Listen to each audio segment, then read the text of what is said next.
શાંતિ પ્રાપ્તિના ઉપાયો. શ્રીમાં શારદા દેવી. માનસિક શાંતિ. જો મનુષ્ય કામ ન કરે તો તેનું માનસ કેવી રીતે નિરોગી રહી શકે? કોઈ પણ મનુષ્ય 24 કલાક વિચાર અને ધ્યાનમાં ગાળી ન જ શકે. તેથી માણસે પોતાની જાતને કામમાં જોડી રાખવી જોઈએ. તેનાથી મન પ્રસન્ન રહે છે. શાંતિ એ મુખ્ય વસ્તુ છે. મનુષ્યને શાંતિની જરૂર છે. સ્પૃહા જ બધાનું મૂળ છે. જો મનુષ્યને સ્પૃહા જ ન હોય તો મનુષ્યએ શાની દરકાર કરવાની હોય? માણસ પહેલાં પોતાના મનને દોષી કરે ત્યારે જ બીજાના દોષ દેખાય. જેમના દોષ જુએ એમનું તો શું થવાનું હતું? પોતાને જ નુકસાન. મનુષ્યએ પ્રમાદ આળસ છોડવા જોઈએ અને પોતાના મનને પ્રાર્થના અને ધ્યાન તરફ નિયમિત રીતે વાળવું જોઈએ. તેઓ કહેતા, માણસે હંમેશા પોતાની જાતને કામમાં વ્યસ્ત રાખવી જોઈએ. જો કોઈ આળસુ રહે તો બધી જ જાતના નકામા અને દુષ્ટ વિચારો તેના મનમાં ઉત્પન્ન થાય છે. જ્યારે કોઈ રોમ જાય ત્યારે તેણે રોમના લોકો કરે તેમ કરવું જોઈએ. ભૂલ કરવી એ મનુષ્ય સ્વભાવ છે. માણસે તે મન ઉપર લેવું ન જોઈએ. તેથી માણસને દોષ જોવાની આદત પડી જાય છે. જેવું ટાણું તેવું ગાણું હોવું જોઈએ ને. મનને આળસુ બનાવીને તેને ઢીલું બનાવવું, તેના કરતાં કામ કરવું તે ઘણું ઉત્તમ ગણાય. જ્યારે મનને ઢીલું મૂકવામાં આવે છે ત્યારે તે મુશ્કેલીઓ ઊભી કરે છે. સંસારીજનો સંત પુરુષો રહેતા હોય તે સ્થાને જાય તો પણ ત્યાંના વાતાવરણથી એમના મનનો મેલ ધોવાઈ જાય. રચનાત્મક કામ કરો. દીકરા, પ્રકૃતિનો નિયમ છે કે પૂનમ પછી અમાસ આવે છે. એ જ રીતે કોઈ વાર મનમાં સૂક્ષ્મ વિચારો આવે છે અને કોઈક વાર ખરાબ વિચારો મનનો કબજો લઈ લે છે. તમને સંજોગોને અનુકૂળ થતાં આવડવું જોઈએ. આજે કળિયુગમાં માનસિક પાપ એ પાપ નથી. જો બેટા, ક્યાંય આવતા જતા આજુબાજુનું બધું ધ્યાન રાખવું જોઈએ અને તું જ્યાં રહે છે ત્યાં જે કંઈ બનતું હોય તેનાથી માહિતગાર તારે રહેવું જોઈએ. પણ એ વિશે તારે ક્યાંય પંચાત કરવી જોઈએ નહીં. કામકાજ તો કરવા જ જોઈએ. કામ કરવાથી મન પ્રસન્ન રહે છે. ઉત્સવને દિવસે બધાએ આનંદ કરવો જોઈએ. નજીવી વાતમાં મનને ચંચળ થવા ન દો. તમે શાંતિ ચાહતા હો તો બેટા કોઈના દોષ ન જોવા, પોતાના જ દોષ જોવા. જગતને પોતાનું કરતા શીખો. કોઈ પારકું નથી. બેટા, જગત તારું જ છે. તમારું વ્યથાપીડિત હૃદય પ્રભુ પાસે ખોલો. રુદન સાથે અંતઃકરણપૂર્વક પ્રાર્થો, હે પ્રભુ, મને આપની પાસે ખેંચી લો. મને ચિત્તની શાંતિ આપો. આમ રોજ કરવાથી તમને મનની શાંતિ મળશે. સંસારનું સુખ ક્ષણિક છે. સંસારથી જેટલા તમે અનાસક્ત તેટલા પ્રમાણમાં મનની શાંતિ વધુ માણી શકો. વધુ પડતા પ્રશ્નોથી તારા મનને ન મૂંઝવ. એક વાતનો અમલ કરવો કઠણ લાગે છે તો પણ માણસ ઘણી બધી પંચાતોને પોતાના મનમાં ઠાંસી દેવાનું સાહસ કરે છે અને વ્યાકુળતાને નોતરે છે. બધું જ મનમાં છે. શુદ્ધિ તેમજ અશુદ્ધિ મનમાં છે. ચંચળતા મનનો સ્વભાવ છે. એટલે આરંભમાં પ્રાણાયામની સહાય ધ્યાન માટે ભલે લેવાય. એ મનને સ્થિર કરવામાં મદદ કરે છે. પણ એનો અતિરેક ન જોઈએ. એથી મગજ તપી જાય. તમે ભલે પ્રાણાયામ કે ધ્યાનની વાત કરી, પણ યાદ રાખજો કે મન જ બધું છે. મન સ્થિર થતાં માણસને બધું સાંપડે છે. મનનું વલણ છે દુષ્કૃત્યો તરફ દોરાવાનું. સત્કાર્ય કરવામાં એને આળસ છે. બેટા, આ તો પ્રકૃતિનો નિયમ છે. તે પૂનમનો અને બીજનો ચંદ્ર જોયો છે ને? એ જ રીતે મન ઉપર કોઈક વાર સારી ને કોઈક વાર ખરાબ વૃત્તિઓ સવાર થાય છે. લોકો જ્યારે ઇષ્ટ અનિષ્ટની ચર્ચા કરે ત્યારે એ ઇષ્ટ અનિષ્ટોનો થોડો ભાગ ત્યાં હાજર સૌએ લેવો પડે. કોઈ તમને પોતાના સારા ખરાબ કૃત્યોની વાત કરે અને પછી એ માણસનો જ્યારે પણ વિચાર કરો ત્યારે એના શુભાશુભ કૃત્યોને યાદ કરવા પડે. આમ તમારા મન પર એના શુભાશુભ કૃત્યોની કંઈ અસર છોડી જાય છે. મનને છૂટું ભટકવા દેવા કરતાં કર્મ કરવા વધારે સારા. કારણ મનને ભટકવાની છૂટ મળે ત્યારે એ ઘણી ગરબડ ઊભી કરે. આ બધી બાબતોનો વિચાર કરી લોકો અનાસક્ત રહીને કામ કરી શકે એવી સંસ્થાઓ મારા નરેને શાણપણપૂર્વક સ્થાપી છે. અમ્લ ખોરાકથી દૂર રહેવા ઈચ્છનાર આંબલીના ઝાડ નીચે પોતાનું ઘર બાંધે છે. નીચાણ તરફ વહેવું એ પાણીનો સ્વભાવ છે, પણ સૂર્યકિરણો એને આકાશપણે ઉંચકી લે છે. એ જ રીતે હલકી મોજ શોખની બાબતો તરફ સરકવું એ મનનો મૂળ સ્વભાવ છે, પરંતુ ઈશ્વર કૃપા મનને ઊંચેરી બાબતો તરફ ખેંચી લઈ શકે.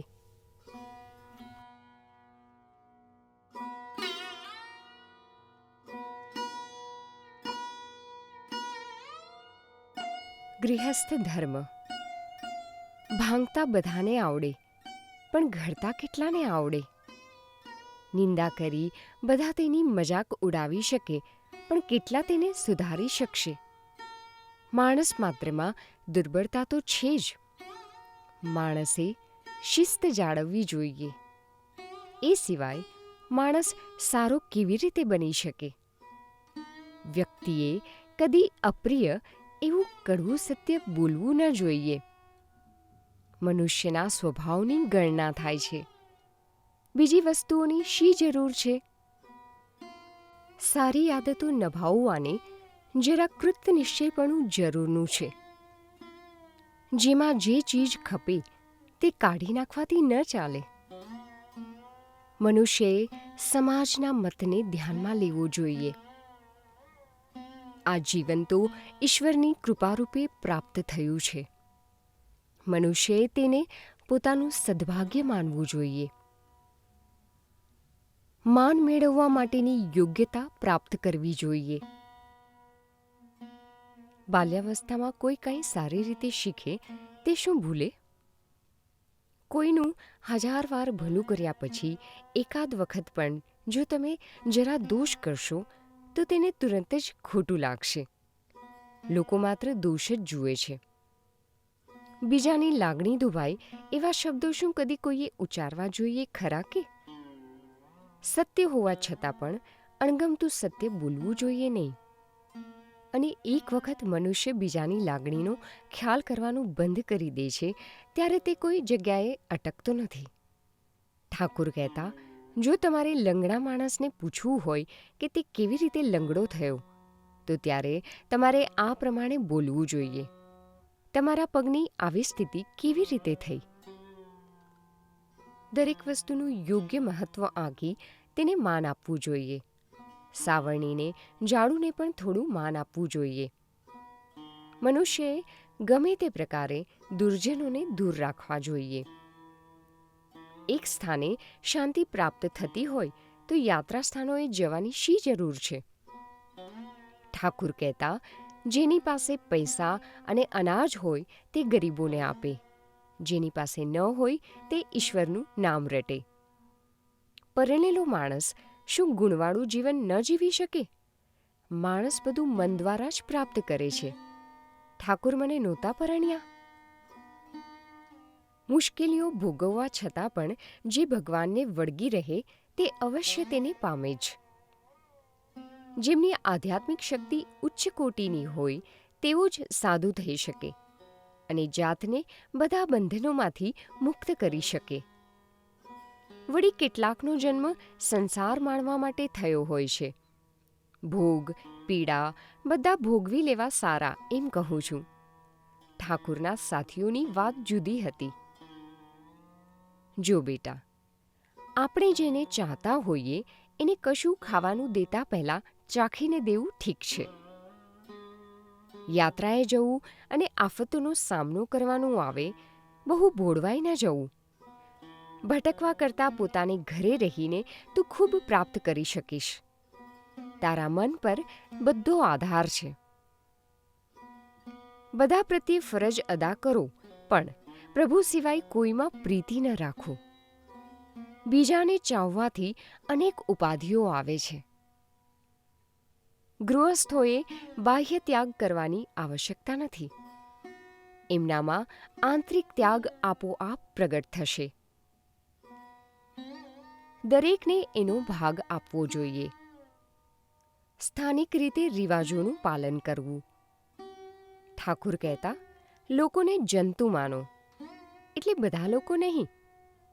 ઠાકુર દોષ જોનારાઓની અને હલકી વૃત્તિના માણસોની જ વાત કરતા હતા. માણસ જ દેવ બને છે. માણસ યોગ્ય રીતે વર્તે તો બધું જ શક્ય છે. દરેકે મહેનત કરવી જોઈએ. શું ચીવટથી મહેનત કર્યા વગર કાંઈ મળી શકે? લોકોને પ્રેમ અને જતનથી પોતાના કરી લેવા જોઈએ. બધાની સાથે સંપીને રહેવું જોઈએ. ઠાકુર કહેતા, શ શ સ એટલે બધું સહન કરીએ જાઓ. વડીલોની વાત માનવી જોઈએ. વિશ્વાસ અને નિષ્ઠા મૂળ છે. એ હોય તો બસ છે. લોકો ફક્ત દોષ જ જુએ. ગુણ વળી કેટલા જુએ છે? ગુણો જોવા જોઈએ.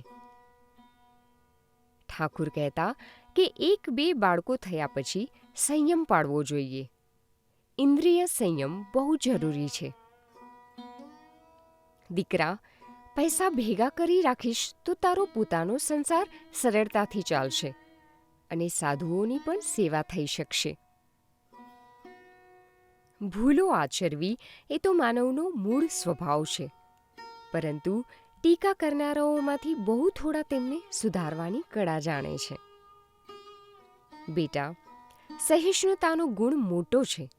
એની સમાન બીજો ગુણ નથી. ભગવા કપડામાં જ શું બધું સમાયેલું છે? તમે એના વિના પણ ઈશ્વરને પામી શકશો. આધ્યાત્મિક સાધના બાબત પતિ પત્ની એકમત હોય તો આધ્યાત્મિક પ્રગતિ સરળ બની જાય છે. પૈસા કમાવા અને સંગ્રહ કરવા વિશે માં કહેતા, તારે બૈરી છોકરા છે, એમને માટે તારે કંઈક એકઠું કરવું જોઈએ. બેટા, તું જો બચાવીશ તો એ ભવિષ્યમાં તને અને તારા કુટુંબ માટે કામમાં આવશે. ઉપરાંત તું સાધુ સેવા પણ કરી શકીશ. બેટા, તારી પાસે કંઈ હશે જ નહીં તો સાધુઓને તું શું આપી શકીશ? બેટા, માણસ ગમે તેવો હોય પણ એ સંન્યાસી વેશે આવે તો એને કશું આપીને કે અન્ય રીતે એની સેવા કરીને તારે સાધુ સેવા કરવી.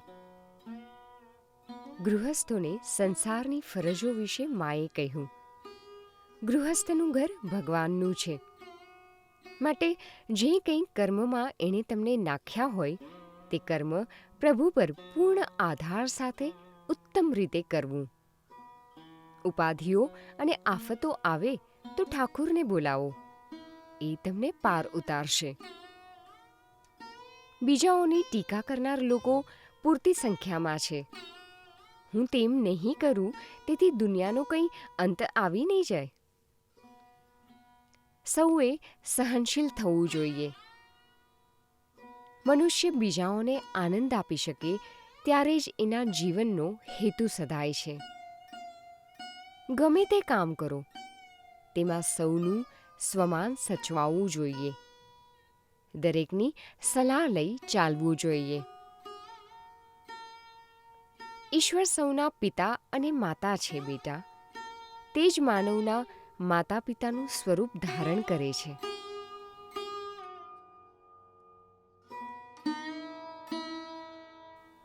કર્મયોગ. નાનામાં નાનું કાર્ય પણ પૂજ્ય ભાવથી થવું જોઈએ. બધા શુભ કાર્યો વિના વિલંબે પતાવી લેવા તે સારું છે. મનુષ્ય માત્રે પોતાના કર્મના ફળ ભોગવવાના રહે જ છે. પણ જો મનુષ્ય ઈશ્વર પ્રાર્થના કરે તો શૂળીનું દુઃખ સોયથી ટળે છે. જપ, ઉગ્ર સાધના વગેરેથી મનુષ્યના ખરાબ ભાવિમાં ઘણો ફેરફાર થાય છે.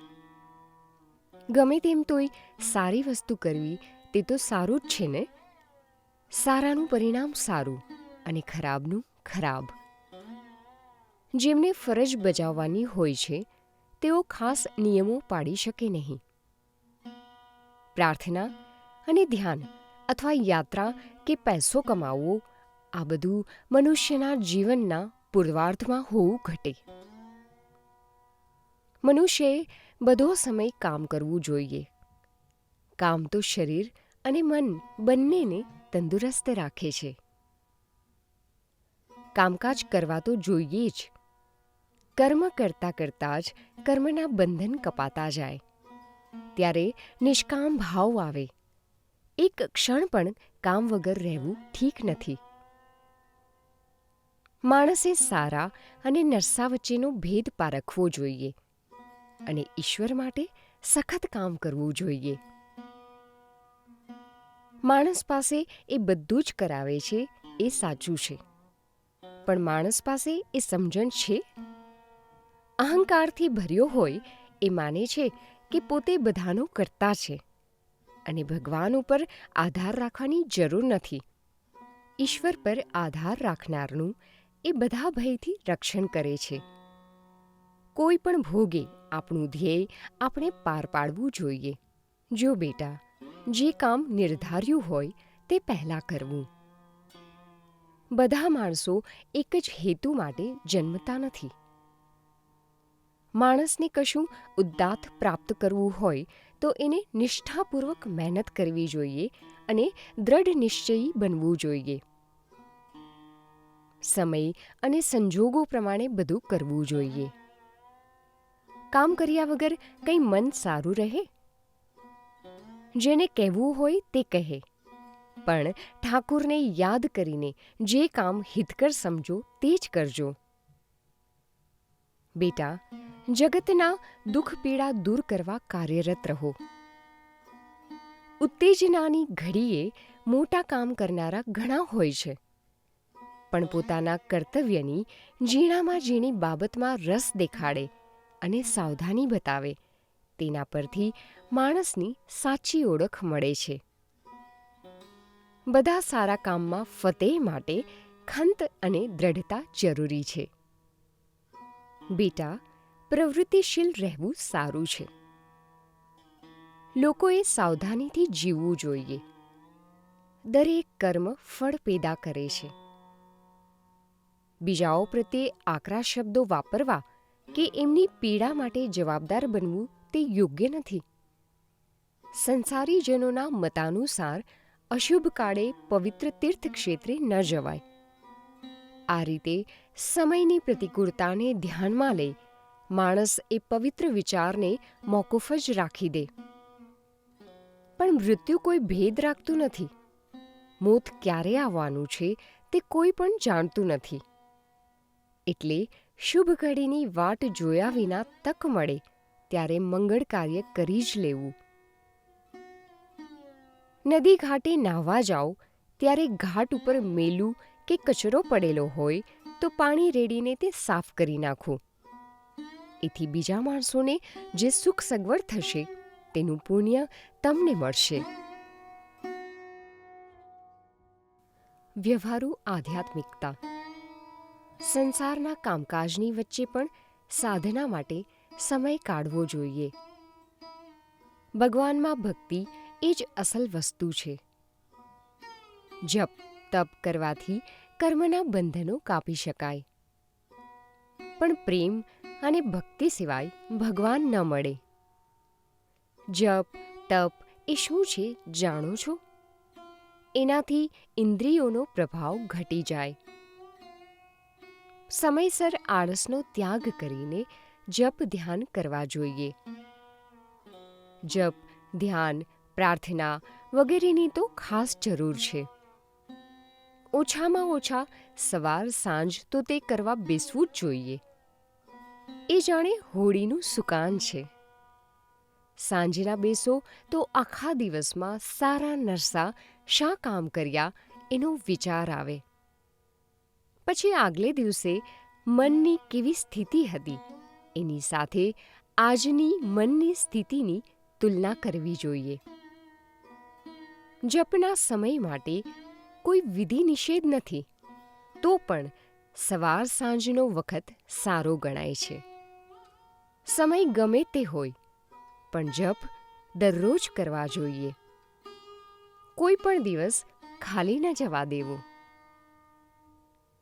માણસ અજ્ઞાની જીવ છે, એટલે એના બધા દોષો ભગવાન માફ પણ કરે છે. કેવળ ભગવાનની કૃપાથી જ થાય. તો પણ ધ્યાન જપ વગેરે કરવા જોઈએ. એનાથી મનનો મેલ ધોવાઈ જાય છે. જેમ ફૂલ હલાવવાથી અને સુખડ ઘસવાથી સુગંધ નીકળે, તેમ ભગવત તત્વ વિશે ચર્ચા કરતાં કરતાં તત્વજ્ઞાનનો ઉદય થાય છે. પણ જો વાસના દૂર કરી શકો તો તરત જ થાય. સારું કંઈ કરો તો તમારા દુષ્કર્મોની અસરનો છેદ ઉડી જાય. કોઈ પ્રાર્થના કરે, ભગવાનનું નામ લે અને ભગવાનનું ચિંતન કરે એટલે પાપની અસર ધોવાઈ જાય. જરાય ચિંતા નહીં કર. આંખનું અને કાનનું છે તેમ ચંચળતા મનનું લક્ષણ છે. નિયમિત અભ્યાસ કર.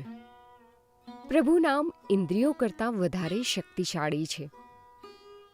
ઠાકુરનું નિત્ય સ્મરણ કર. તે તારી સંભાળ રાખે છે. તારા દોષોથી મૂંઝાઈ ન જા. ડર નહીં. તને કહું છું કે કળિયુગમાં માનસિક પાપ એ પાપ નથી. આ બાબતે બધી ચિંતા છોડી દે. જરાય ડરમાં. પોતાના કર્મોના ફળ માણસને ભોગવવા જ પડે, પણ પ્રભુના નામનો જપ કરીને એની તીવ્રતા ઓછી કરી શકાય. હળ જેટલો મોટો ઘા વાગવાનો હોય તેને બદલે માત્ર સોય ભોકાય. જપ તપથી કર્મની અસરનો ઠીક ઠીક સામનો કરી શકાય. પૂર્ણ પ્રેમથી, નિષ્ઠાથી અને સમર્પણ ભાવનાથી જપ કરવો. નિત્ય ધ્યાન કરતા પહેલાં તમારી તદ્દન નિસહાયતાનો વિચાર કરો ને પછી જ તમારા ગુરુ ચિંધ્યા માર્ગે સાધના કરો. જપ કરતી વેળા પોતાના ઈષ્ટનું ધ્યાન કરવું. ધ્યાનમાં ઈષ્ટનું મુખારવિંદ પ્રથમ આવે, પણ એના ચરણથી માંડી પૂર્ણ આકૃતિનું ધ્યાન કરવું. સમય વીતતા મન જ ગુરુ થાય છે. ધ્યાન વિના લાંબા સમય સુધી બેસવા કરતાં પૂર્ણ ધ્યાન સાથે 2 મિનિટ ધ્યાનમાં બેસવું વધારે સારું છે. ઈશ્વરથી મન દૂર રાખીને એનું નામ લાખવાર લેવું અને મનને વશમાં રાખીને ઈશ્વરનું નામ એકવાર પણ લેવું, તે બંને બાબત એકસરખી છે. તું ભગવાનનું નામ આખો દિવસ લીધા કર, પણ મન બીજે હોય તો ખાસ પરિણામ ન આવે. જપ સાથે એકાગ્રતા જોઈએ જ, તો જ પ્રભુ કૃપા પ્રાપ્ત થશે. કોઈ નિર્જન સ્થળે તમે સાધના કરો તો તમને લાગશે કે તમારું મન દ્રઢ બન્યું છે, અને પછી સમાજથી જરાય લેપાયા વિના તમે ગમે ત્યાં રહી શકશો.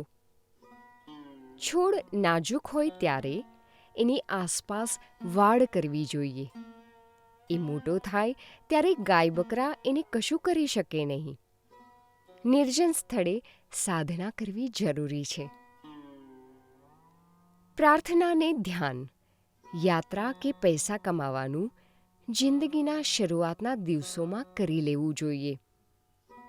ઘડપણમાં આપણી શારીરિક અને માનસિક શક્તિ ક્ષીણ થઈ ગઈ હોય છે. એ શું કોઈ પ્રકારના સંઘર્ષનો સમય છે? આ અમારા છોકરાઓ સામે જુઓ. એમણે જુવાનીમાં જ પોતાનું મન ઈશ્વર તરફ વાળ્યું છે. એ બરાબર છે. આ જ યોગ્ય સમય છે. દીકરા, તારા જપ ધ્યાન તારે આ વયમાં જ સાધવા જોઈએ, તારી જુવાનીના કાળમાં જ. શું પછીથી કરી શકીશ એમ તું માને છે? તારે જે કાંઈ કરવું હોય તે માટેનો આ જ યોગ્ય સમય છે. બધું એ બેશક ઈશ્વરની ઈચ્છાથી જ થાય છે, છતાં માનવીએ પ્રવૃત્તિ કરવી જ જોઈએ, કારણ ઈશ્વર પોતાની ઈચ્છા માનવીના કર્મ દ્વારા પ્રગટ કરે છે. સાધનામાં ઢીલા ન પડો. તમારા હૃદયના અંતઃસ્થલમાં પ્રભુ નામનું રટણ કરો અને સાચા હૃદયથી ઠાકુરનું શરણ લો. આજુબાજુના પદાર્થો પ્રત્યે તમારું મન જે પ્રતિભાવો આપે તેની ચિંતા નહીં કરો, અને તમે આધ્યાત્મિક પંથે પ્રગતિ કરો છો કે નહીં એની ચિંતા નહીં કરો. એની પાછળ સમય ન બગાડો. પોતાની પ્રગતિ માપવી એ અહંકાર છે. તમારા ગુરુમાં અને ઈષ્ટમાં શ્રદ્ધા રાખો. આરંભમાં જે સચેત હોય છે તે જ અંતે જીવે છે. ધ્યાન હૃદયમાંથી આરંભાય છે ને મસ્તકમાં પૂરું થાય છે. મંત્ર કે શાસ્ત્ર કશા કામના નથી. ભક્તિ પ્રેમ વડે જ બધું સિદ્ધ થાય છે. મન પવિત્ર હોય તો શા માટે વ્યક્તિને ધારણા અને ધ્યાન ન થાય? તેને ઈશ્વરની ઝાંખી શા માટે ન થાય? જ્યારે મનુષ્ય જપ કરવા બેસે ત્યારે સ્વાભાવિક રીતે જ અને અનાયાસે તેના મનમાંથી ઈશ્વરના નામનું સ્તવન થવા લાગશે. જપ કરવો, સંખ્યા ઉપર ધ્યાન આપવું, હાથ ઉપર ગણતરી કરતા રહેવું, આ બધું માત્ર એકાગ્રતા કેળવવા માટે જ છે. ચિત્ત તો ભટકવા ઈચ્છે છે, પણ આ બધાથી કદાચ તે એકાગ્ર બને. જો મનુષ્ય નિરંતર નામ સ્મરણથી ઈશ્વર દર્શન પામે અને ધ્યાનમગ્ન બને તો પછી તેને જાપની જરૂર પડતી નથી. જો મનુષ્ય ધ્યાન કરી શકે તો તેમાં બધું આવી ગયું.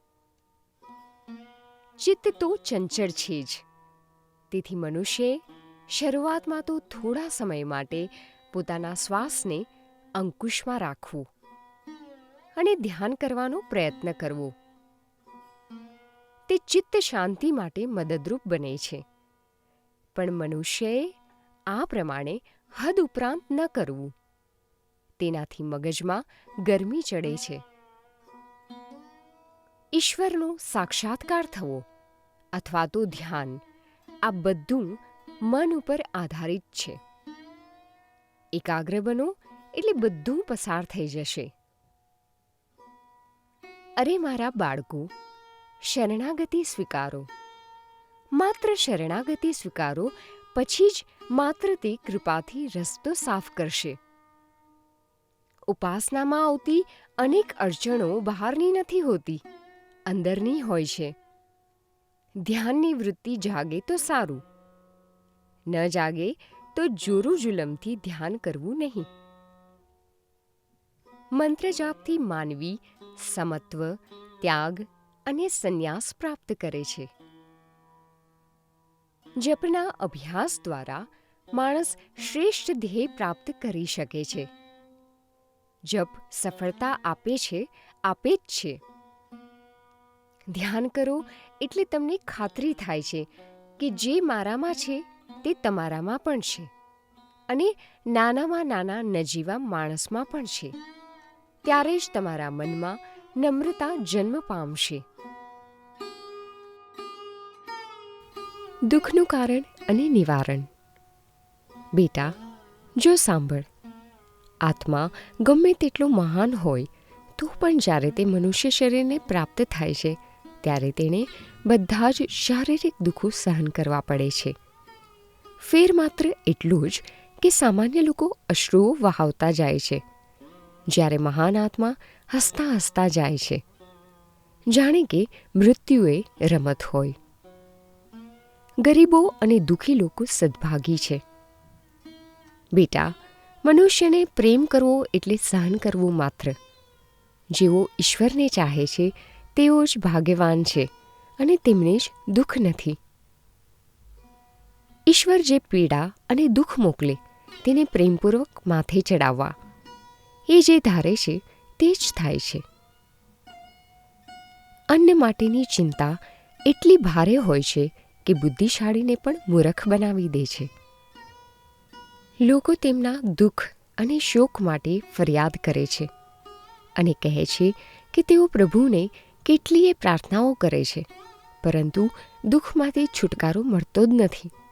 પરંતુ દુઃખ એ ઈશ્વર તરફની ભેટ છે.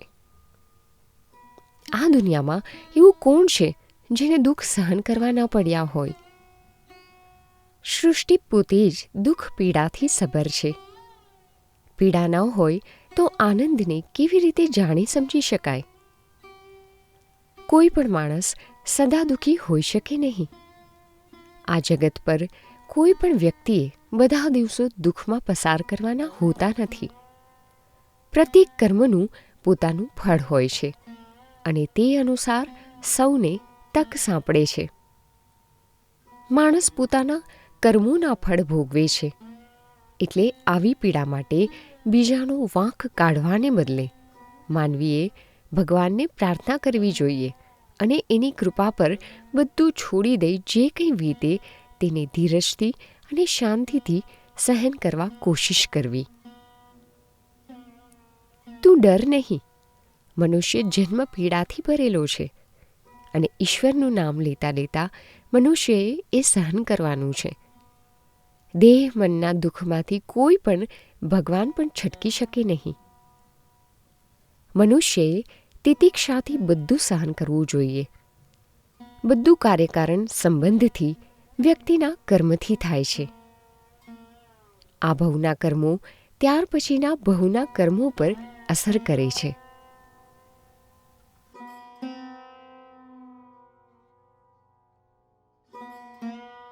પ્રાર્થના. તમારા બધા જ બળથી ઈશ્વરની પ્રાર્થના કરો.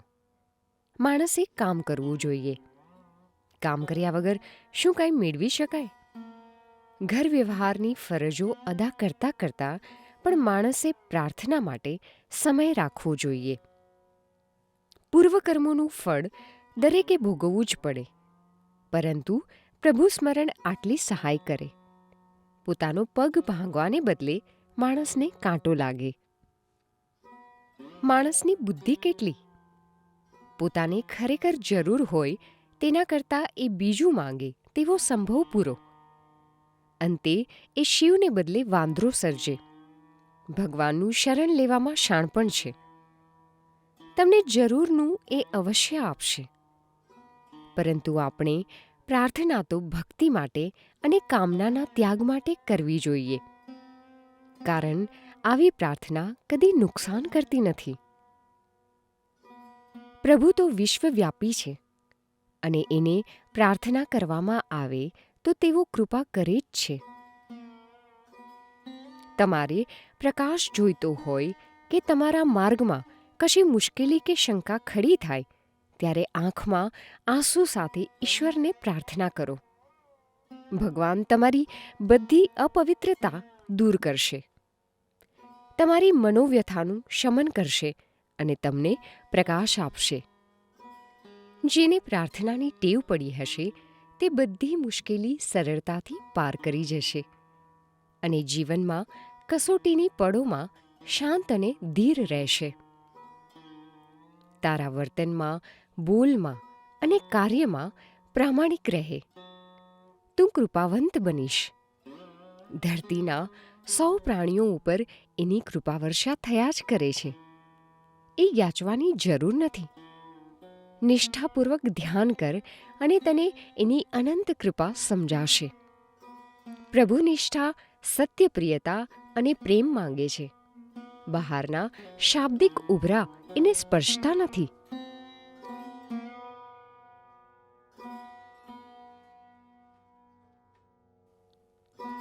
ધર્મ. જેવો ભાવ તેવો લાભ. ભગવાનના નામનું બીજું કેટલું સૂક્ષ્મ! તેમાંથી આગળ જતા ભાવ, ભક્તિ, પ્રેમ એ સર્વ કેવા ઉપજે! સાંભળ બેટા, ઠાકોર જ મહેશ્વર અને વ્યક્તિના ઇષ્ટદેવ છે. તેઓ જ સર્વ દેવમય અને સર્વ બીજમય છે.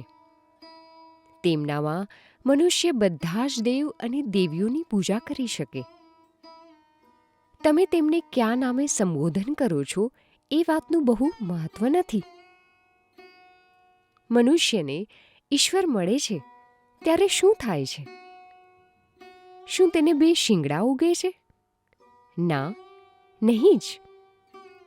પણ તેનું મન પવિત્ર થાય છે અને પવિત્ર મન ઉપર જ જ્ઞાનરૂપી પ્રકાશનો ઉદય થાય છે.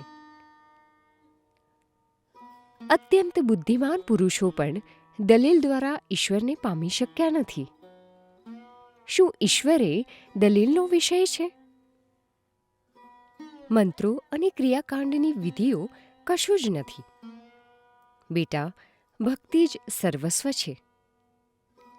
ઘણા માણસો બીજા ક્ષેત્રોમાં અસંતોષ પ્રાપ્ત થવાથી જ ઈશ્વરનું શરણ શોધે છે. પરંતુ જેઓ પોતાનું ફૂલ જેવું કોમળ હૃદય બાલ્યાવસ્થાથી જ ઠાકોરને ચરણે ધરે છે, તેઓ ખરેખર ધન્ય છે. ઉપદેશ ગ્રહણ કરે તેવો આધાર કોઈ છે? આધાર જોઈએ, નહીં તો કશું વળે નહીં.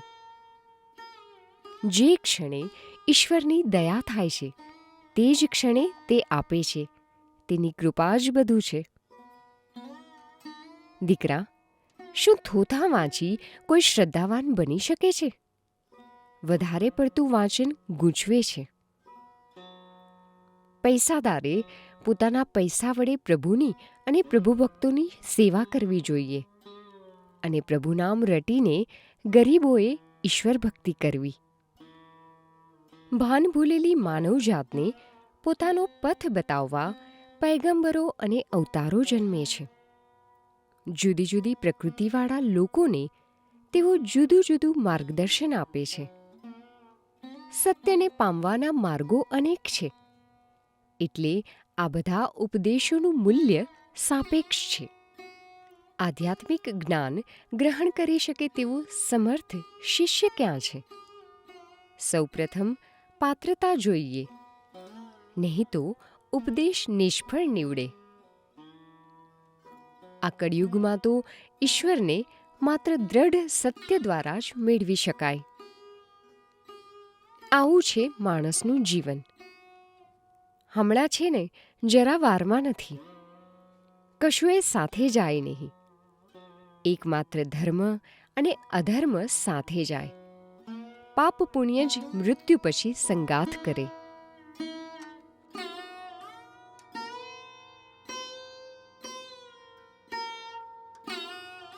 ધૈર્ય.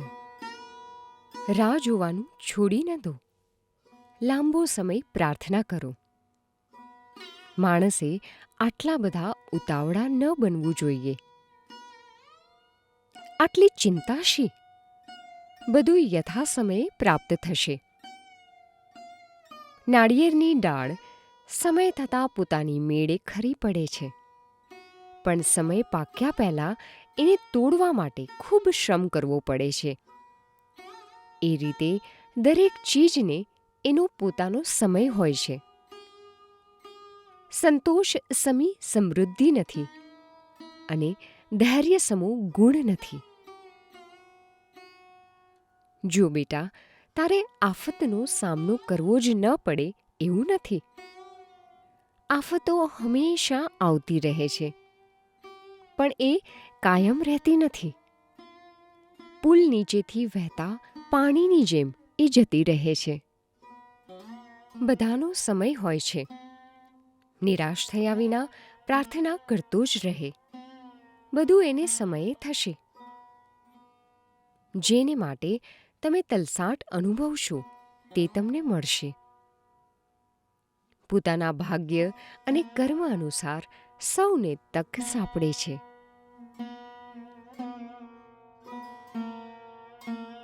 બહેનોને સહનશક્તિ એ મહાન ગુણ છે. તેના જેવો બીજો એકેય ગુણ નથી. સ્ત્રીની જાતને આટલો ગુસ્સો રાખવો શું સારો છે? સહન કરી લેવું જોઈએ. આપણે તો નાનીશી ચીજ પણ નકામી ન જવા દેવી જોઈએ.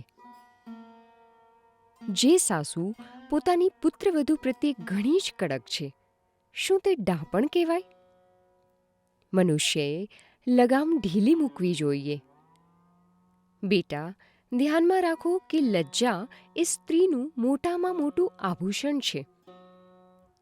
બાળકો તો નારાયણ સ્વરૂપ છે અને તમારે એ વૃત્તિથી એમને ઉછેરવા જોઈએ. સ્ત્રીઓએ તો ધીર અને નમ્ર રહેવું જોઈએ. લજ્જા એ સ્ત્રીનો ધર્મ છે, નહીં તો લોકો એમની નિંદા કરે. બધું જ કામ શીખી રાખવું સારું છે. કુંવારી રહેવામાં ઘણો ભય હોવા છતાં જેને લગ્ન ન કરવા હોય તેને પરાણે પરણાવીને સંસારમાં નાખવી એ અન્યાય છે. બેપરવા થઈ ચાલવું સારું ન કહેવાય. વસ્તુની વળી શું કિંમત છે? કિંમત છે યાદગીરીની. વખત આવ્યે બધું સહન કરી લેવું જોઈએ. કોઈક વખતે બકરાના પગમાં પણ ફૂલ ધરવા પડે છે. બધા ઉપર સમાન પ્રેમ કેવી રીતે રાખવો એ તમને કહું. જેમને ચાહતા હોઈએ એમની પાસેથી કશું જ ન માંગો. તમે માંગશો તો કોઈ થોડું અને કોઈ વધારે આપશે, એટલે વધારે આપનારને વધારે ચાહશો અને ઓછું આપનારને તમે ઓછા ચાહશો. આમ બધા પ્રત્યે તમારો પ્રેમ સમાન રહેશે નહીં. તમે નિષ્પક્ષપાતપણે સૌને નહીં ચાહી શકો. પ્રેમ દ્વારા બધું સિદ્ધ કરી શકાય. દબાણ કરીને કે કોઈ ગોળ ગોળ રીત સમજાવીને બીજા કોઈને આજ્ઞા પાડતા કરી ન શકાય.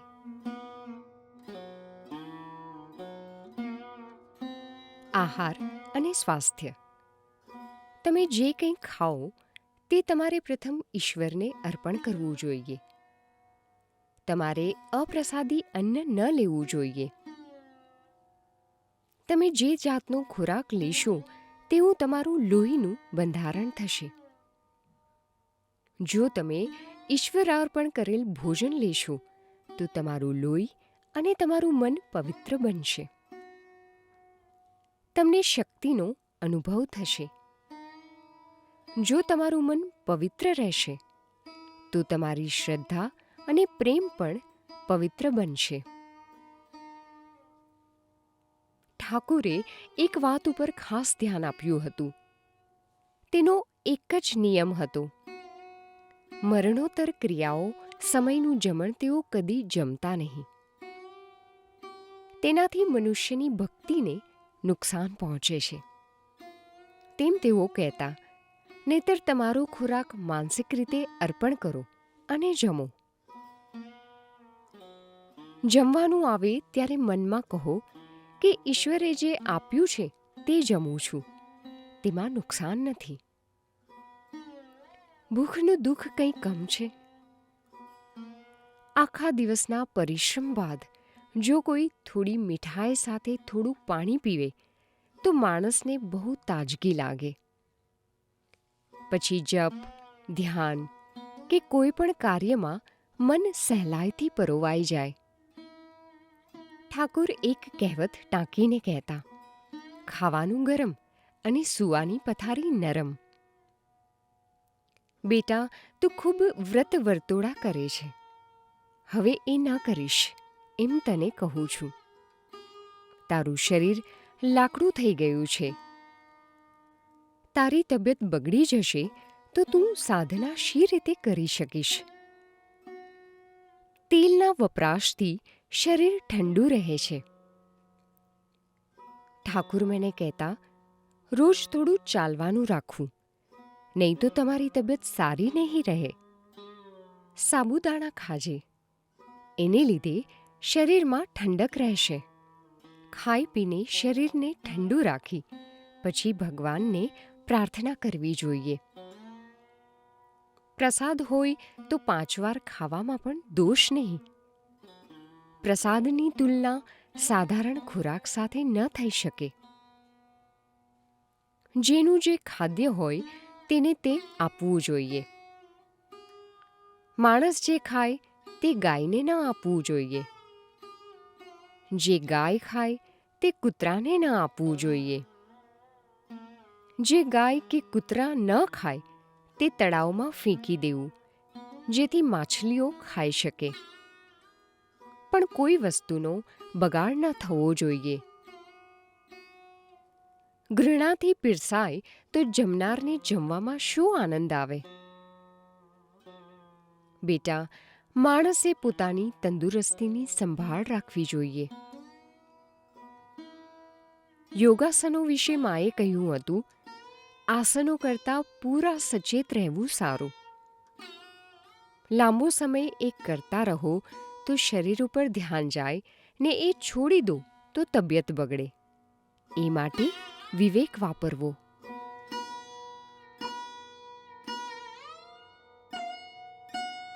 શ્રદ્ધા. મનુષ્ય ઈશ્વર ચરણે પૂરી શરણાગતિ સ્વીકારે તો ઈશ્વર એનું બધું જ કાર્ય કરશે. શ્રદ્ધા શું સાવ સસ્તી છે બેટા? શ્રદ્ધા તો અંતિમ વાત છે. વ્યક્તિમાં શ્રદ્ધા હોય તો તેને ધ્યેય પ્રાપ્તિ થઈ ચૂકી સમજી લો. શ્રદ્ધા અને દ્રઢતા પાયાની બાબતો છે. એ બે હોય તો બધું જ છે. મનુષ્યએ પ્રભુમાં શ્રદ્ધા રાખવી જોઈએ. તે ભલે આપણને તારે કે ડૂબાડે, પરંતુ મનુષ્યએ તો માત્ર સારું કામ કરવાનું ચાલુ રાખવું જોઈએ, અને તે પણ ઈશ્વર શક્તિ આપે તે મુજબ.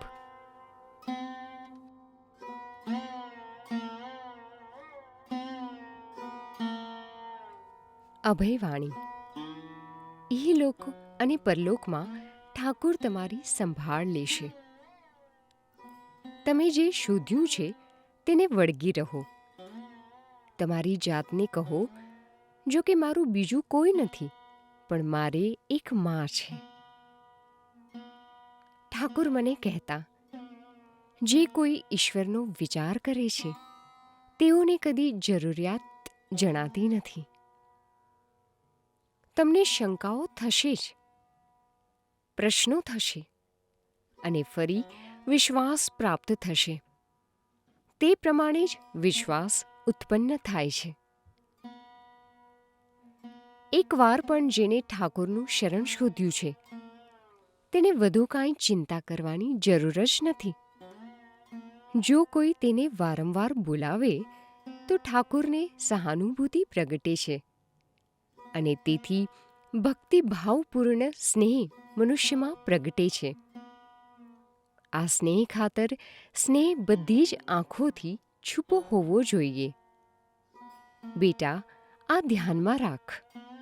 માણસે શરણાગતિ સ્વીકારવી જોઈએ, અને ઈશ્વરની દયા મેળવવા માટે રાહ જોવી જોઈએ. ત્યારે જ તેને દયા મળે છે. આપણે જે કંઈ છીએ ઠાકુર તેનો મુખ્ય આધાર છે. તેવો આદર્શરૂપ છે. ગમે તે સંજોગોમાં પણ જો તમે તેને ગ્રહણ કરી રાખશો તો તમે કદી ખોટે માર્ગે નહીં જાઓ. ઠાકુરના બધા શબ્દો છપાયા છે. તમે તો માત્ર તેમના એકાદ ઉપદેશને અનુસરો તો તમને સર્વસ્વ મળી જશે. બધાને ઇહલોકમાં અને પરલોકમાં પણ આશીર્વાદ પ્રાપ્ત થાઓ. બધા સંજોગોમાં સંતોષ રાખ અને ઠાકુરનું નામ લેતી રહે. કોઈ કુવિચાર તને સતાવે ત્યારે તારા ચિત્તને કહે, માનો બાળક હોય આવી પ્રવૃત્તિમાં પડવા જેટલો અધમ હું કેમ બની શકું? તારા ચિત્તને શાંતિ અને શક્તિ મળશે એ તું જોજે. શું તું મારું સંતાન હોવા છતાં તારો વિનાશ થાય? જેઓ અહીં આવ્યા છે, જેઓ મારા સંતાન છે, તેમને મુક્તિ મળી જ ચૂકી છે. ખુદ ભગવાન પણ મારા સંતાનનું કશું બુરું કરી શકે નહીં. જગતને માતૃત્વનું નિદર્શન પૂરું પાડવા એમણે મને પાછળ રાખી છે. માની પ્રાર્થના. ઠાકુર, જુદે જુદે સ્થળે મારા અનેક સંતાનો છે. મને ઘણાના નામ યાદ નથી. કૃપા કરી એમનું કલ્યાણ કરજો. ઠાકુરે મને ખાતરી આપી કહ્યું કે જે કોઈ તમારું શરણ લેશે તેના અંતકાળે હું હાથ પકડીશ અને એને યોગ્ય માર્ગે લઈ જઈશ. મારા સંતાનોના કલ્યાણ માટે હું ગમે તે કરી શકું. ડરો નહીં. જ્યારે તમે દુઃખમાં હો ત્યારે તમારી જાતને કહો, મારે માં છે. તમે નિષ્ઠાવાન હો તો ઘેર બેઠા ગંગા થાય. પ્રભુ આપણી મૂર્ખામી જાણે છે. તે આપણને ક્ષમા કરે છે. ધારો કે મારા એક બાળકે પોતાની જાતને કાદવથી ખરડી છે તો એને મારે પોતે જ સાફસૂફ કરવું પડશે અને મારા ખોળામાં લેવું પડશે. ભૂલો કરવી એ મનુષ્યનો સ્વભાવ છે. એને કેમ સુધારવી તે બહુ ઓછા નિંદકો જાણે છે. માં કહેતું કોઈ મારી પાસે આવે ત્યારે મારાથી રહેવાતું નથી. જેમને મેં મારા તરીકે સ્વીકાર્યા છે તેમને હું આઘા હડસેલી શકતી નથી. સજ્જનોની હું માં છું, તેમ દુર્જનોની પણ હું માં છું. કદી ડરમાં. દુઃખમાં હો ત્યારે તારી જાતને આટલું જ કહેજે, મારે પણ માં છે. તને મૂંઝવે એવો વિચાર જ્યારે પણ આવે ત્યારે તું મને સંભાળજે.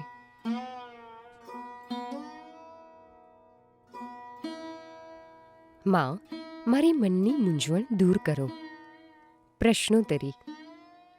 શિષ્યએ કહ્યું, કામ કે માંદગીને લઈને મારી સાધનાની નિયમિતતા જળવાતી નથી.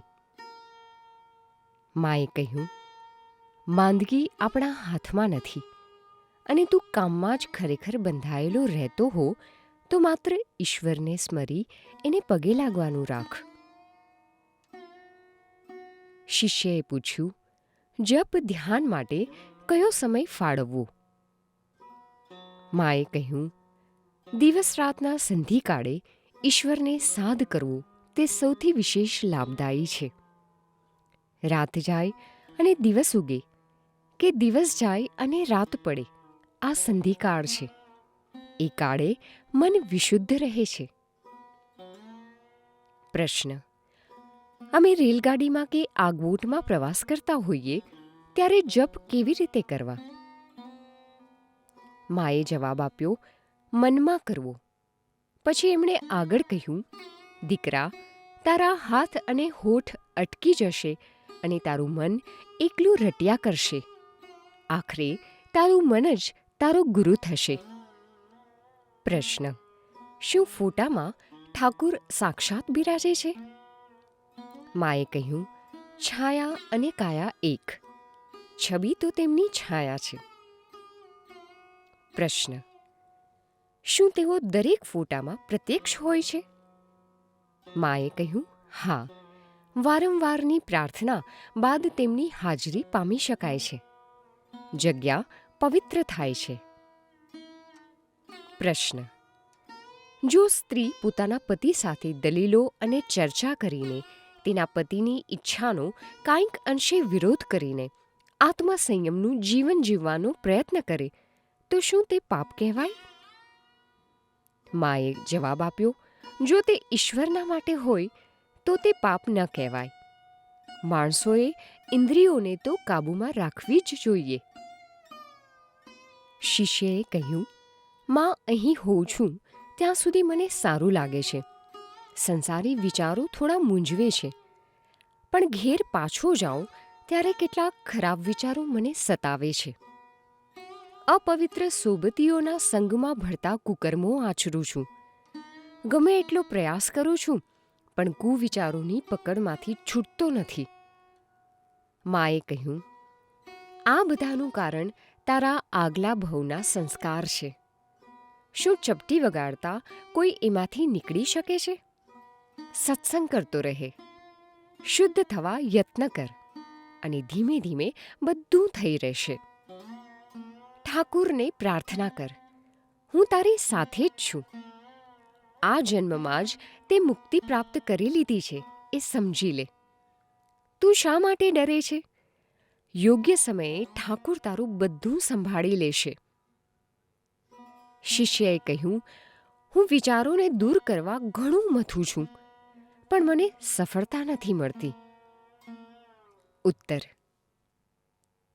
તારા પૂર્વભવના કૃત્યોનું આ પરિણામ છે. શું જોરજુલમથી એને દૂર હડસેલી શકાય છે? સારી સંગત કેળવ, સારો થવા કોશિશ કર, અને સમય જતાં તું વિજય મેળવીશ. ઠાકુરને પ્રાર્થના કર, હું પણ બેઠી છું. શિષ્યએ કહ્યું, મને જપનો અભ્યાસ છે, પણ મારા મનને એકાગ્ર કરી શકતો નથી. માએ કહ્યું, તારું મન એકાગ્ર હોય કે નહીં, નામ જપ ચાલુ જ રાખ. રોજ અમુક ચોક્કસ સંખ્યામાં જપ કરવાનો નિર્ધાર લાભદાયી થશે.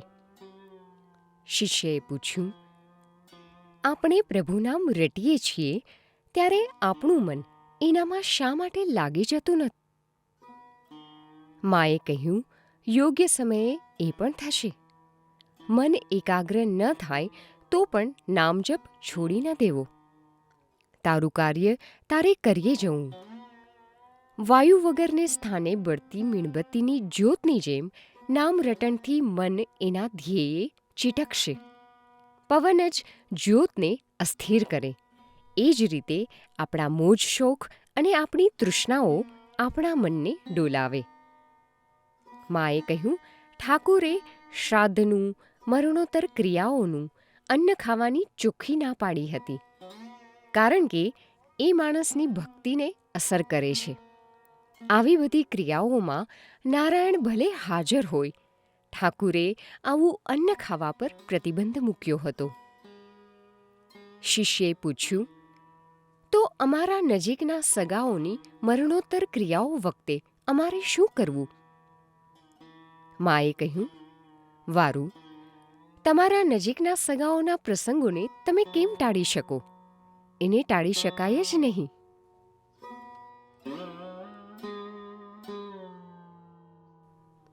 માના પ્રેરણાદાયી પ્રસંગો. અમે બે સફેદ કિનારવાળા કપડાં પહેરીએ છીએ તે ધ્યાનમાં લઈને તેમણે શ્રી માએ ટીકા કરી, આ શું? તમે સફેદ કિનારવાળા કપડાં શા માટે પહેર્યા છે?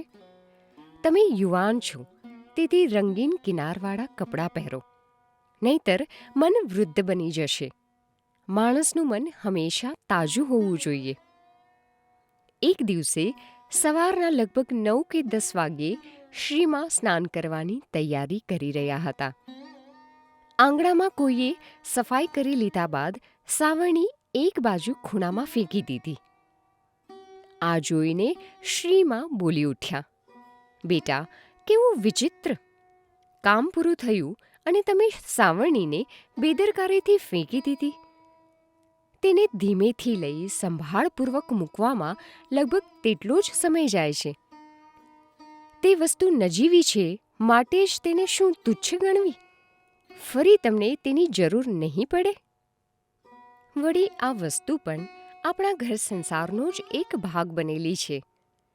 તે દ્રષ્ટિબિંદુથી પણ તેનું ધ્યાન રાખવું ઘટે. દરેક વસ્તુનું યોગ્ય મહત્વ આંકી તેને માન આપવું જોઈએ. નાનામાં નાનું કાર્ય પણ પૂજ્ય ભાવથી થવું જોઈએ. લોકોને પોતાના બનાવવાની કળા. એક દિવસે મા પાનના બીડા બનાવતા હતા, ત્યારે નોબત ખાને હું યોગીનમાં બાજુમાં બેઠી હતી. મેં જોયું કે કેટલાક બીડાઓમાં તેઓ એલચીના દાણા નાખતા હતા અને બીજા કેટલાક માત્ર સોપારી અને ચૂનાવાળા જ હતા. મેં પૂછ્યું, આમાં કેમ તમે એલચી નથી નાખતા? માએ જવાબ આપ્યો, યોગીન, આ સુગંધી બીડા ભક્તો માટે છે. એમને મારે પોતાના કરવા છે. આ સાદા ઠાકોર માટે છે. તેઓ તો મારા જ છે. જયરામવાટીની બાજુના ગામમાં રેશમનું વણાટકામ કરતા મુસલમાનોની મોટી વસ્તી હતી. પણ પરદેશથી રેશમી કાપડની આયાત થવા માંડી એટલે આ બધાનો ધંધો પડી ભાંગ્યો. પરિણામે મોટાભાગના તો ચોર અને ડાકુ બની ગયા. જયરામવાટીમાં માતાજી મકાન બંધાવતા હતા ત્યારે કેટલાક મુસલમાનો પણ કામ કરવા આવતા. આ બધામાં અમજદ નામનો એક ભયંકર ડાકુ પણ કામે આવતો. માતાજીએ આ અમજદને એકવાર જમવા બોલાવ્યો. એ દિવસોમાં ચુસ્ત હિન્દુઓ મુસલમાનોથી દૂર રહેતા. એટલે અમજદ જમવા આવ્યો ત્યારે માતાજીની ભત્રીજી નલિનીએ એની પાતાળમાં ઊંચેથી ખાવાનું પીરસ્યું. માતાજી આ જોઈ ગયા એટલે નલિનીને કહ્યું, જો કોઈને ઉપેક્ષાથી જમાડીએ તો જમનાર જમે કેવી રીતે? હવે તું રહેવા દે. અમજદને હું જ પીરસીને જમાડીશ. અમજદે જમી લીધું એટલે માતાજીએ જાતે જ એ જગ્યા સાફ કરી. નલિનીએ આ જોયું એટલે તેની તો રાડ ફાટી ગઈ. ફૈબા, તમારી જાત તો ગઈ. માતાજી ઠપકો આપતા બોલ્યા, બસ હવે રાડો પાડમાં. શરદ જેમ મારો દીકરો છે તેમ અમજદ પણ મારો જ દીકરો છે. શરદ એટલે શ્રી રામકૃષ્ણ દેવના સંન્યાસી શિષ્ય સ્વામી શારદાનંદ અને અમજદ એટલે લૂંટારો. પણ માના તો બંને દીકરાઓ જ હતા. શ્રીમાં શારદા દેવીનું સંક્ષિપ્ત જીવન. 23 વર્ષની વયના શ્રી રામકૃષ્ણ ગહેન આધ્યાત્મિક સાધનામાં વ્યસ્ત હતા ત્યારે એમનું મન સંસાર તરફ વાળવાના હેતુથી કામારપુકુરવાસી એમના કુટુંબીજનોએ નજીકના ગામ જયરામવાટીમાં રહેતી શારદા નામની કન્યા સાથે એમનું લગ્ન કરાવી આપ્યું. રામચંદ્ર મુખર્જી અને શ્યામાસુંદરી દેવી નામના ધાર્મિક દંપતીની સૌથી મોટી પુત્રી શારદાનો જન્મ 1853ના ડિસેમ્બરની 22મી તારીખે થયો હતો. કુટુંબ ખૂબ ગરીબ હતું અને બાળપણથી જ ઘરના કામકાજમાં અને પોતાના નાના ભાંડુઓને ઉછેરવામાં, પોતાના માતા પિતાને મદદ કરવામાં જ શારદાનું બાળપણ વ્યતીત થયું હતું. 18 વર્ષની વયે પોતાના પિતાની સંગાથે તેઓ પોતાના પતિ પાસે દક્ષિણેશ્વર ચાલતા ચાલતા ગયા હતા. શ્રી રામકૃષ્ણે એમને ખૂબ પ્રેમથી આવકાર્યા અને પોતાનું ઘરકામ કરતાં કરતાં પણ આધ્યાત્મિક જીવન કેવી રીતે જીવવું તે તેમને શીખવ્યું. તેઓ બંને પૂરી વિશુદ્ધ રીતે જીવ્યા અને પત્ની તરીકે શ્રી રામકૃષ્ણની સેવા કરતા તથા તેમની શિષ્યા તરીકે શારદા દેવી સાધ્વીની જેમ દક્ષિણેશ્વરમાં રહેતા હતા. દેવી સ્વરૂપે ઈશ્વરની ઉપાસના કરતા શ્રી રામકૃષ્ણે શારદા દેવીમાં દેવી રૂપનો વિશેષ આવિષ્કાર જોયો. એમણે શારદા દેવીનું દેવી તરીકે એકવાર વિધિપૂર્વક પૂજન કર્યું અને એમનામાં દિવ્ય માતૃત્વ જાગૃત કર્યું. શ્રી રામકૃષ્ણ ફરતા શિષ્યો વીંટળાવા લાગ્યા ત્યારે શારદા દેવી એમને પુત્રવત ગણવા લાગ્યા.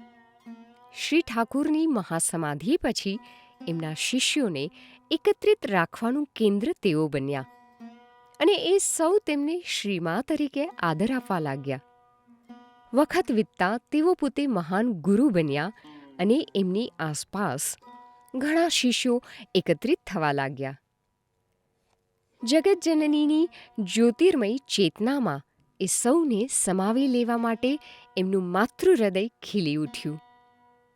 એક અભણ ગ્રામકન્યા સમસ્ત વિશ્વની પ્રજાને પોતાના બાળકો ગણે અને અખિલ જનની તરીકે આદર પામે તે સમગ્ર માનવજાતના ઇતિહાસમાં અનન્ય હતું. એમના નિષ્કલંક પવિત્રતા, અસાધારણ સહિષ્ણુતા, નિસ્વાર્થ સેવા, નિર્વ્યાજ પ્રેમ, બુદ્ધિ અને આધ્યાત્મિક જ્યોતને લક્ષ્યમાં લઈને અર્વાચીન યુગમાં નારીઓ માટેના આદર્શ તરીકે શ્રી શારદા દેવીને સ્વામી વિવેકાનંદ માનતા. ભારતના પતન માટેનું એક અગત્યનું કારણ સદીઓ સુધીની સ્ત્રીઓની અવમાનના હતું. સામાન્ય પ્રજાની ઉપેક્ષા એ બીજું હતું. તે સમજવાની ઐતિહાસિક સૂઝ સ્વામીજી પાસે હતી. શ્રીમાના આગમનથી અર્વાચીન યુગમાં નારી જાગૃતિનો આરંભ થયો હતો અને માનવજાતની ભાવિ ઉન્નતિ માટે એના પરિણામો દૂરગામી હશે એમ તેઓ માનતા. શ્રીમાએ પોતાનું જીવન જયરામવાટી ગામમાં અને શ્રી રામકૃષ્ણના શિષ્યોએ કોલકાતામાં એમને માટે લીધેલા ઘરમાં ગાળ્યું હતું. બંને સ્થળોએ પોતાના જીવનના અંત સુધી ઘરકામ શ્રીમા જાતે કરતા. 1920ના જુલાઈની 21મીએ શ્રીમાએ આ લોકમાંથી વિદાય લીધી. રામકૃષ્ણ મઠની માફક જ શ્રીમાને કેન્દ્રમાં રાખીને સ્ત્રીઓ માટે સંન્યાસિનીઓનો મઠ સ્થાપવાની સ્વામીજીની ઈચ્છા હતી. 1953માં શ્રીમા શારદાના જન્મ શતાબ્દી વર્ષમાં 7 મહિલાઓને બેલુડ મઠમાં બ્રહ્મચર્યની દીક્ષા અપાઈ ત્યારે સ્વામીજીની એ ઈચ્છા સંતોષાઈ હતી. સન 1959માં 8 બ્રહ્મચારિણીઓને સંન્યાસની દીક્ષા અપાઈ હતી અને શ્રી શારદા મઠ નામે ઓળખાતો નવો પરિવ્રાજિકા મઠ કોલકાતા શહેરની ઉત્તરે આવેલ દક્ષિણેશ્વરમાં સ્થાપવામાં આવ્યો હતો. રામકૃષ્ણ શારદા મિશન નામની એક જોડકી સંસ્થા 1960માં સ્થપાઈ હતી. તે રામકૃષ્ણ મઠ અને મિશનથી સ્વતંત્ર રીતે કાર્યરત છે.